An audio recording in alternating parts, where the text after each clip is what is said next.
tous, on s'intéresse aujourd'hui au concours de l'ENAC, l'examen EPL, donc élève pilote de ligne. C'est le sujet 2025 avec les 6 premières questions qui concernent ce qu'on appelle les polynômes de Tchebychev. Donc ils sont une famille de polynômes orthogonaux pour un produit scalaire, donc ici on ne parlera pas forcément, mais qui ont un lien avec de la trigonométrie et des arcs cosinus. Donc on démarre tout de suite. Alors là on prend le problème finalement dans le sens inhabituel parce qu'on part d'une relation de récurrence. Et on va arriver après sur peut-être des choses qui sont plus intéressantes. Mais donc on définit une suite de polynômes par donc ici t0 égale 1, t1 égale à x, et tn plus 2 égale 2xn plus 1 moins tn. Donc première question, voilà. À chaque fois il y a 0, une ou deux réponses correctes. Donc ici on s'intéresse à tn de moins x. Alors première chose qu'on peut remarquer et qu'on ne va pas rédiger proprement, mais on peut remarquer assez facilement que tn est de degré n. Degré de tn est égal à n. Effectivement, t0 est de degré 0, c'est une constante non nulle, t1 est x, donc c'est bien degré 1, et ensuite on a c'est assez facilement, parce que là, quand vous faites 2x tn plus 1 moins tn, et bien ici vous avez quelque chose qui est de degré, alors si je fais une petite récurrence, ça c'est de degré n, ici c'est de degré n plus 1, mais fois 2x, ça sera de degré n plus 2, donc quand on fait un degré n plus 2 moins un degré n, ça fait un degré n plus 2, donc effectivement, Tn plus 2 sera de degré n plus 2. Donc ici, on pourrait faire une récurrence double, mais ça se fait assez vite, assez tranquillement d'ailleurs. Donc on admet, donc pour tout n, entier naturel, eh bien, degré de Tn égale à n. Donc ici, déjà, ça veut dire que si n est pair, eh bien, Tn ne peut pas être impair, et non impair. Voilà.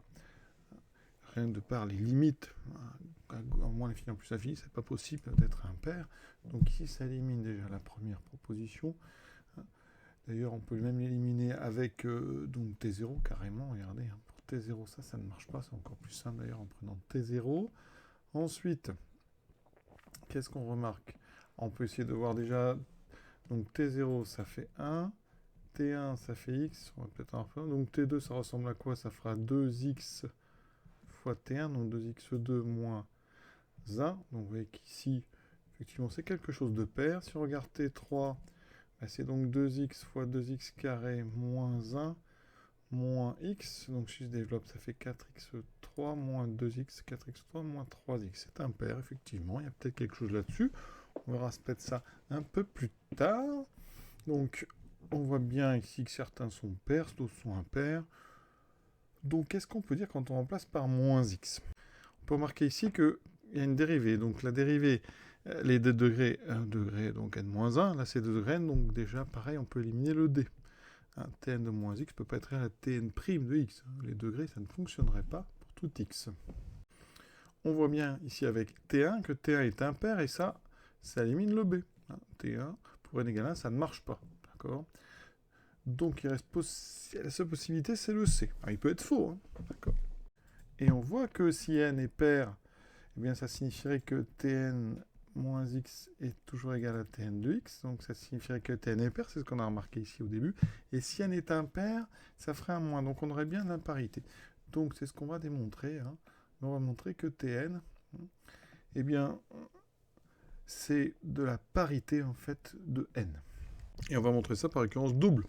On va montrer que pour tout n, Tn est pair si n est pair, et impair si n est impair. Donc initialisation, donc il nous faut pour n égale 0 et n égale 1, effectivement, t0 vaut 1, t1 vaut x, donc la propriété est vraie, pair et impair. D'accord, c'est bon. Maintenant, hérédité. Pour l'hérédité, donc on va prendre soit pair partant à grand n, tel que la propriété est vraie au rang p et p plus 1. D'accord? Donc on va faire deux cas. Il faut montrer que c'est vrai au rang p plus 2. Donc, si p est pair, alors l'hypothèse de récurrence me dit que TP est pair et TP plus 1 est impair. D'accord? Donc, quand je multiplie TP plus 1 par X, le produit de deux impairs, c'est donc pair sur R, tout ça.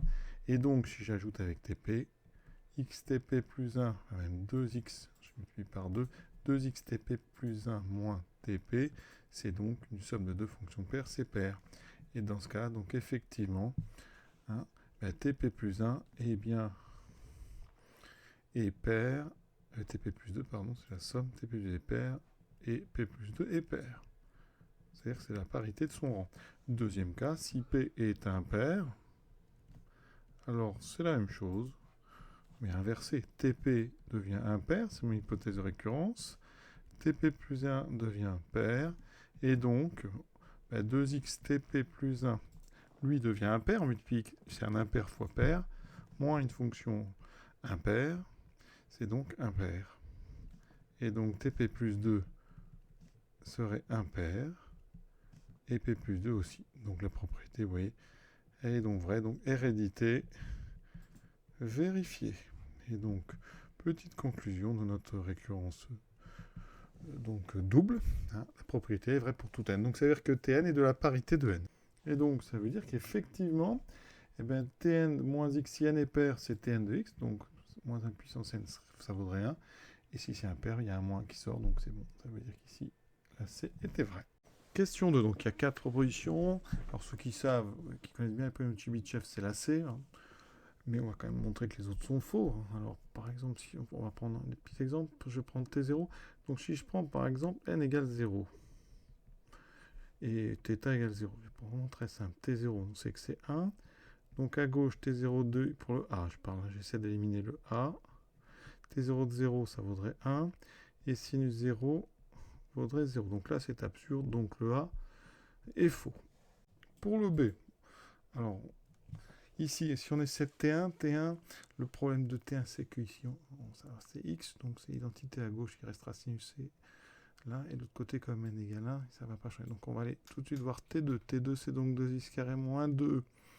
Donc je suis pour n égale 2, et pour θ égale 0, qu'est-ce que ça donne? Ça me fait T2 de 0, qui vaudra donc moins 1, et de l'autre côté, j'aurai sinus θ, donc c'est à 0 puissance 2, ça fera 0. Vous voyez que ça ne marche pas, donc le B est faux. Et donc il me reste C et D. Alors maintenant pour le D. Alors le D, je sais qu'il est faux, hein, parce que je sais que c'est le C hein, qui est bon, mais alors, regardez, si on prend T2, T2 de cos θ, T2, je l'ai encore là, c'est donc 2 cos carré θ moins 1. Est-ce que c'est égal à cosinus carré? Ben non, on sait bien que 2 cos carré moins 1 ne fait pas toujours cos carré. Si vous mettez ici cos carré, vous voyez, qu'est-ce que ça fera? Eh bien, ça ferait cos carré est toujours égal à 1. Donc, c'est faux. Donc, effectivement, le D est faux. Le C. On voit bien que si on met n égale 0, T0 de cos θ, on retrouve bien égal à 1. La formule marche. Si on prend T1 de cos θ, on sait que ça fera, c'est x T1, donc ça fait bien cos θ, ça correspond bien à cos θ puissance 1. T2 de cos θ, ça serait 2 cos carré de x de θ, donc moins 1, et ça effectivement, c'est cosinus de θ, c'est formule de trigonométrie, donc ça a l'air juste la C.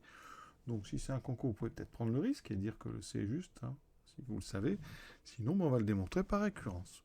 Donc pour montrer que le C est vrai, eh bien on va faire une récurrence ordre 2. Donc récurrence d'ordre 2.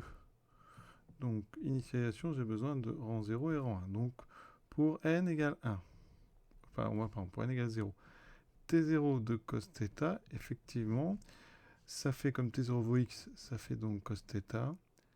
Pardon, T0 vaut 1, je dis des bêtises, donc ça fait bien cosinus 0. C'est vrai.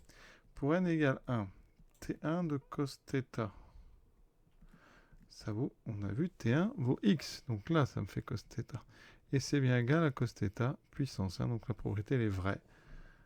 Vrai pour n égale 1 et n égale 0. Maintenant, l'hérédité. Donc c'est une récurrence d'ordre 2. On suppose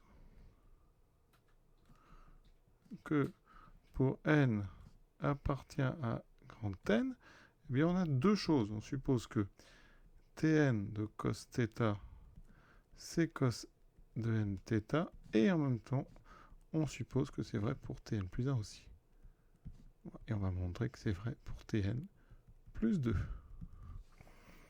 Donc on sait que Tn plus 2 de cos θ, d'après la relation de récurrence, c'est donc 2 fois cos θ fois cosinus, donc ici n plus 1 θ, moins cosinus n θ.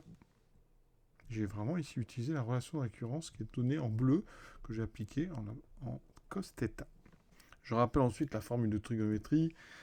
Cos A plus cos B, c'est 2 cos A plus B, cos A moins B. Donc, dans l'autre sens, parce qu'ici, c'est le produit qu'il me faut, il faut connaître absolument le fait que cosinus A, donc 2 cos A cos B, c'est donc le cosinus de A moins B plus le cosinus de A plus B. Et on voit qu'ici, je peux l'appliquer. J'obtiens donc cosinus, donc, alors ça fera, donc ici, oui, je fais A moins B et A plus B. Donc A moins B, ça fait N plus 1 θ moins θ. Donc il me reste cos N θ. Plus ici, donc la somme, N θ plus θ plus θ. Donc cosinus N plus 2 θ moins cosinus N θ.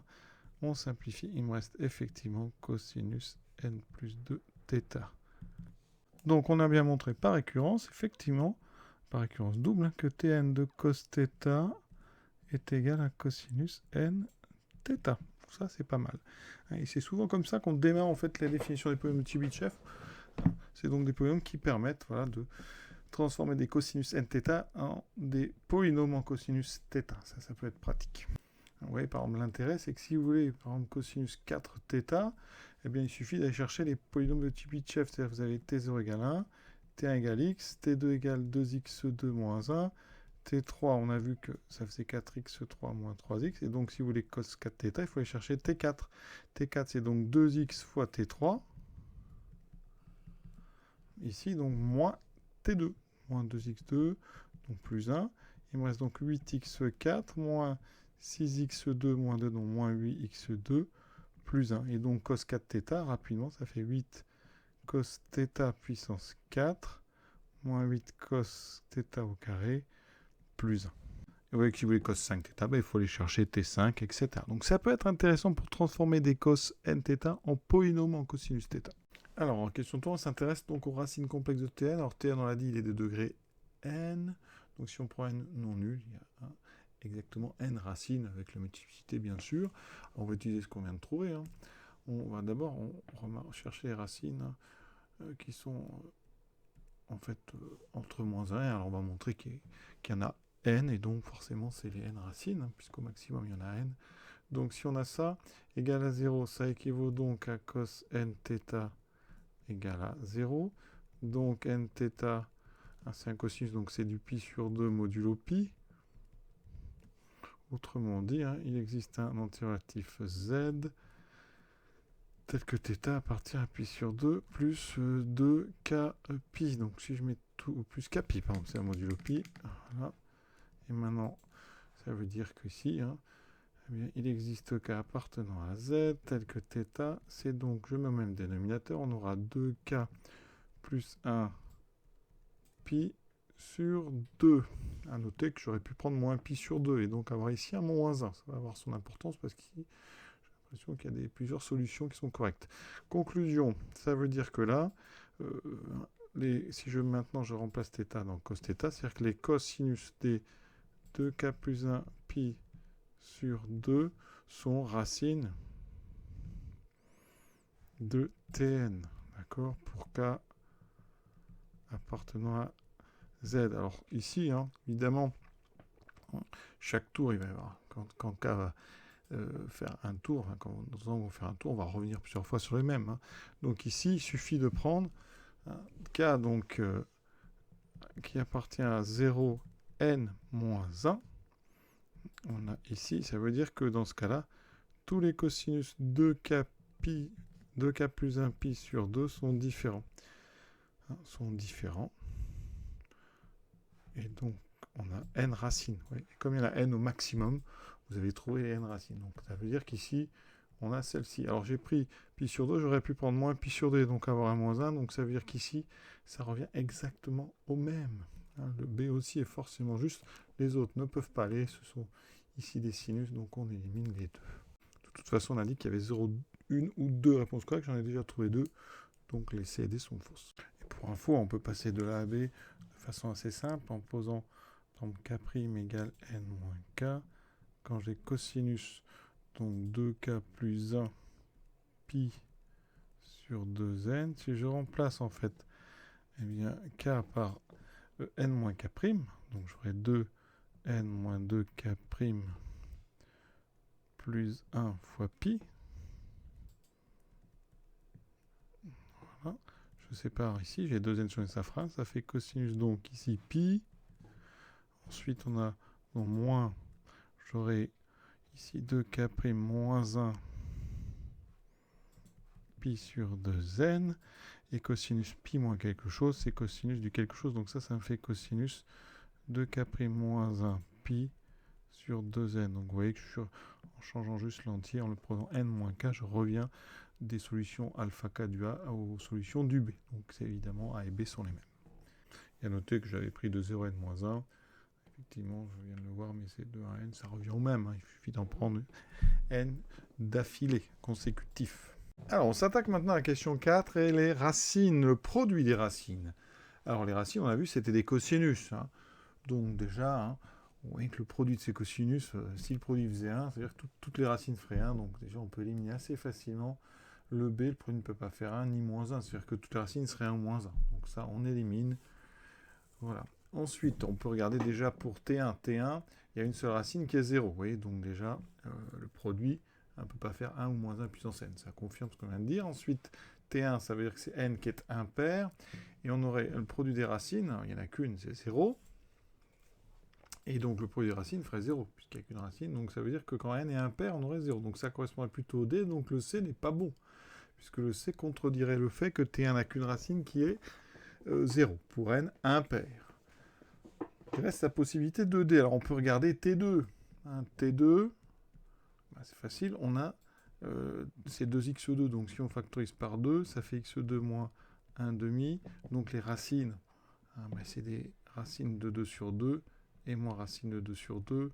Si on fait le produit, on trouve 2 sur 4, on trouve donc moins 1 demi. Voilà, donc ça veut dire que ça ne peut pas non plus faire D, donc ils sont tous faux ces affirmations. Alors quel est le vrai produit des racines de Tn? Bien sûr, on factorise Tn, donc on a son coefficient dominant A fois x moins alpha 1, etc. jusqu'à x moins alpha m, les racines étant toutes comptées. Donc, quand on développe, eh bien, il y a un terme qui contient le produit des alpha i, hein, c'est le terme moins 1 puissance n, on ne sait pas combien de moins, il y en a autant qu'il y a de n. Produit donc ici des i égale 1 à n des alpha i, et on a un a qui traîne. Donc là, multiplié par a, et ça donne le coefficient constant, c'est-à-dire ça donne Tn de 0. On avait déjà dit qu'il y avait une histoire d'imparité. Hein. Donc ça veut dire que si Tn est impair, donc Tn est impair, donc Tn de 0 vaut 0. Donc ça veut dire qu'ici le produit des alpha i est égal à 0. Donc ça pourrait correspondre à ça. D'accord. Ça veut dire qu'ici ça confirme bien que ici le C est faux. Mais si n est pair, dans ce cas-là, quel est le coefficient constant? Alors, vous voyez, c'est 1, T2 c'est moins 1, et en fait, si on regarde rapidement, hein, le coefficient c'est 1 ou moins 1, d'accord? Et là, ça dépend, hein, si c'est multiple de 4, si on regarde T4, hein, on l'avait déjà trouvé tout à l'heure, je crois que c'était 8x4 moins 8x2, et c'était plus 1. Donc, vous voyez, T4 c'est plus 1, T6 ça sera moins 1. Donc, le produit des racines, alors j'ai pas envie de chercher, c'est pas demandé, mais il semble que ça soit, alors le A, c'est le coefficient dominant, vous voyez, c'est 2 pour T3, c'est 4 pour T3, c'est 2 pour T2, donc c'est 2 à la puissance n-1, parce qu'à chaque fois, oui, ça multiplie par 2. Donc, ça veut dire qu'on a Tn0, qui est moins 1 puissance, alors, ça va dépendre ici hein, de n, donc, ça dépend de n par rapport à 4. C'est donc moins 1 puissance. Alors, ici, il va falloir régler ça. Donc, je réglerai après. Par contre, on divise par 2 puissance n moins 1. Et donc, ici, ça dépend. Ça fait 1 si n donc, est multiple de 4. Si n est un 4k. Et moins 1 si n est un 4k plus 2. Non, j'ai des bêtises, c'est 0, pardon. Si n est 4, et c'est 1. Voilà, comme ça, on a soit moins 1, soit 1 comme coefficient, et on divise par 2 puissance n moins 1. Voilà. Je pense que c'est ça mais c'est pas demandé, donc c'est pas la peine de s'attarder là-dessus. Mais vous voyez, pour T4, si on factorise, la constante c'est 1, le quotient numéro c'est 8, donc en factorisant, le produit des racines, il y en a 4, c'est 1/8. D'accord? Donc d'après ce que j'ai dit, effectivement, c'est moins 1 puissance 0, donc 1 sur 2 puissance, donc 4 moins 1, 2 puissance 3, c'est bien 1/8. La question 5. Alors ici, on nous propose ici une décomposition de Tx en somme avec des coefficients binomiaux. Donc comment est-ce qu'on peut gérer ça proprement? Alors on peut déjà peut-être éliminer si on prend un n égale 0. On va déjà procéder par élimination. Pour n égale 0, on sait que t0, on doit trouver 1. Donc si n égale 0, la partie entière, là vous avez la partie entière, c'est un sujet qui n'est pas évident, partie entière de n sur 2, ça fait donc 0. Donc on n'a qu'un terme dans la somme. Donc ici, pour le premier, ça donnerait 2k, donc k vaut 0, n vaut 0, donc ça fait 0 parmi 0, donc ça fait 1. On aurait x2 moins 1 puissance 0 qui fait 1, et x puissance 0 moins 0, voilà, on aurait effectivement, là on trouverait x2 moins 1, donc ça ferait 1, on trouverait bien 1. D'ailleurs pour tous, comme il n'y a que des puissances 0, ça ferait 1, donc c'est pas très bien mon n égale 0, donc là vous prenez n égale 1, voilà, donc dans ce cas-là, le T1, on le connaît. La partie entière de n sur 2, bah, ça vaut encore 0. Par contre, T vaut, on l'a dit, x. Donc, regardons ce que ça donne. Les coefficients, alors dans la somme, cette fois-ci, il n'y aura toujours qu'un terme. Mais ce qui change, c'est qu'ici, on a 0. Donc, on a le terme, on a donc de 0 à 0, avec donc k qui vaut 0 et n qui vaut 1. Donc, 0 parmi 1. Donc ça, un peu différent. Donc 0 parmi 1, ça vaut 1 parmi 1, donc c'est 1. On a x2 moins 1, je regarde le premier, puissance 0, donc ça fait 1. X puissance 1 moins 0, donc on a un x ici. Donc effectivement, ça fait bien x. Le premier peut passer. Le deuxième, eh bien, on aura exactement pareil. On aura, pour le deuxième, la différence, c'est qu'ici, il y a un moins. Donc les deux ne sont pas contredits. Par contre, le c. Alors le c me donnera donc 0 parmi 1. On a x2 moins 1 puissance 0, donc ça fait 1.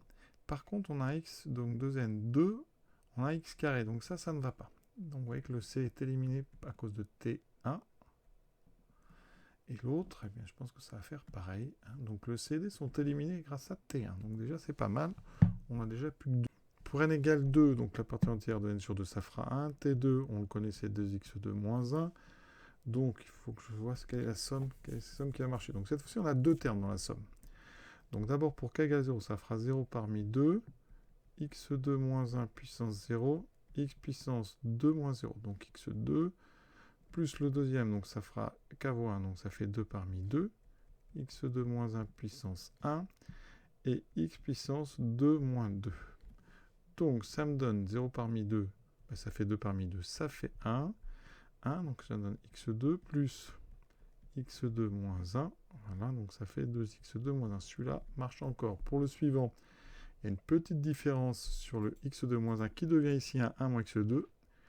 Et donc ça ne marchera pas parce que ça fera x2 plus 1 moins x2. Donc on peut éliminer le b. Donc s'il y a une bonne réponse, c'est le a.